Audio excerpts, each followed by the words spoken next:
imagination can be great. But sometimes your imagination can get you into trouble, as Percy found out one snowy day on Sodor. All aboard for a big adventure! One evening, Derek the Diesel oiled into Brendam Docks. He was returning from the works after being mended. He had overheated when trying to help Bill and Ben with a load of China clay trucks. When he got to the sheds, the big engines were already there waiting. "Oh look," snickered Gordon, "it's Mr. Toothache." Derek frowned crossly. "He's only joking, Derek. Don't get too heated up now. You might have a breakdown," James teased. Gordon and James laughed heartily, but Henry was unamused. "Oh, shut up, you two," he said. "It's not his fault he had mechanical problems. I used to have them a long time ago, but the Fat Controller put them right, and look at me now. I'm a really useful engine." "Says you," replied Gordon, and he and James laughed again. Derek was upset. "Never mind them," whispered Henry. "Even they will fail or break down sometimes." "Thank you, Henry," replied Derek, but he wasn't so sure Henry was right. The next morning, James and Gordon were prepared to leave for work. Gordon was already boasting.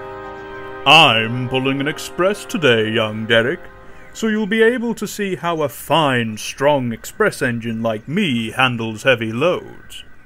This made Derek feel even sadder. He wished he could handle heavy loads. "Don't strain yourself today, Derek," said James. "Perhaps one truck at a time would be best for you." "Shut up," stuttered Derek, but it was too late. Gordon and James were already leaving the shed, laughing as they went. "Remember what I told you last night," advised Henry as he left.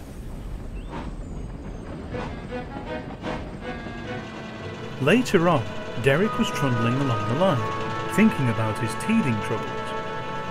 "They're right," he said to himself. "My cooling system is dreadful. How can I ever be a really useful engine?" Just then, he and his driver saw something up ahead near a signal box. It was the signalman waving a red flag near James, who was pulling a train of tankers. "For pity's sake, take this pile of rusty red scrap iron away," said the frustrated signalman. "He's broken down and he won't stop complaining." "Rusty red scrap iron!" exclaimed James indignantly. "Why, I—" "Stow it," interrupted the signalman. "These are heading for the big station. Do you think you can get him there?" "I'll do my best, sir," sighed Derek.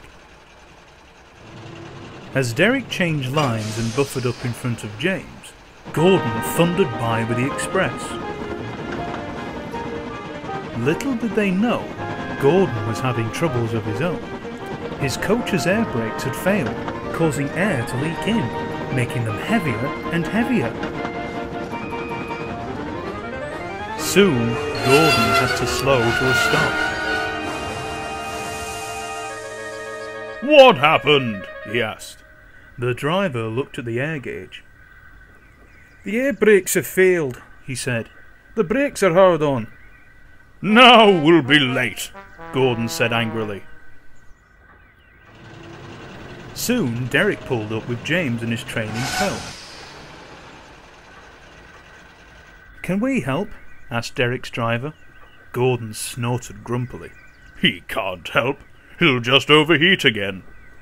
"If you couple up behind, you can keep the air brakes off," replied Gordon's driver. "I just hope your cooling system holds." "Oh, it will be a lot to move." "Do you think you can do it, Derek?" asked Derek's driver. "I'll have a jolly good try," said Derek. Soon Derek was hooked up behind Gordon's express, and with a mighty roar of his motor, he pushed the sulking steam engines away.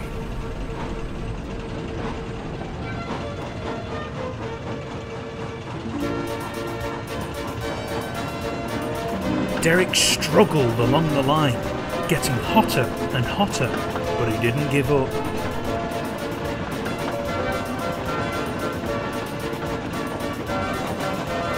Bill and Ben passed by. "You can do it, Derek!" they cheered.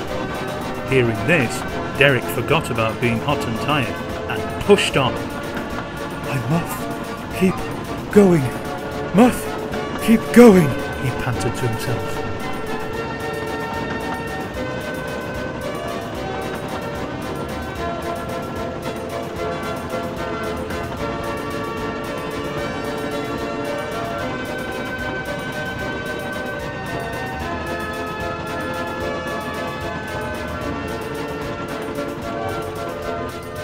At last, tired, triumphant, and without overheating, Derek arrived at the big station. Henry watched in awe from the other platform. "Is that Derek?" he asked in surprise. Gordon and James were very impressed, and so were the passengers. They poured onto the platform and told the Fat Controller all about it. "Well done, Derek," congratulated the Fat Controller. "I am very pleased with your work today." "Indeed. I'm sorry for being rude to you, Derek," apologised Gordon. "Yes," agreed James. "It seems you are a really useful engine after all."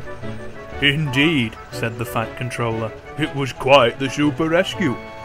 "Three cheers for Derek the Diesel," called Henry, and everyone cheered. Oh, lovely. Later, Henry was taking Derek to the works to have his engine checked over. "You were right, Henry," said Derek. "Even big engines like Gordon and James break down sometimes." "Exactly," smiled Henry. "You should hear about the problems I used to have." So Henry began to tell Derek all about his old shape, and Derek felt much better for knowing he had a good friend in Henry.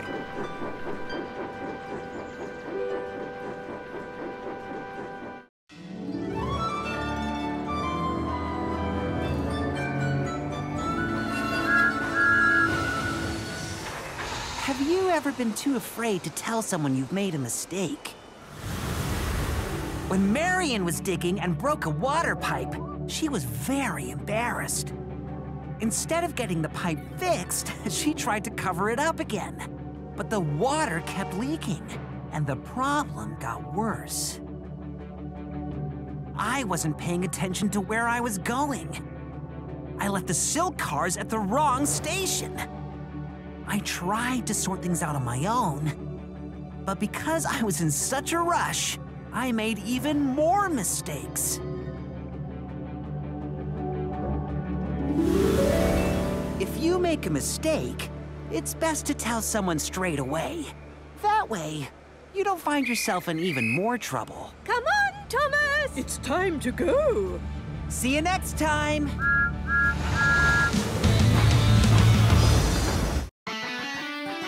Let's go, go, go on a big world adventure. Let's go, go, go, explore with Thomas and his friends. Let's go, go, go, and meet new friendly faces. The world's just a train ride.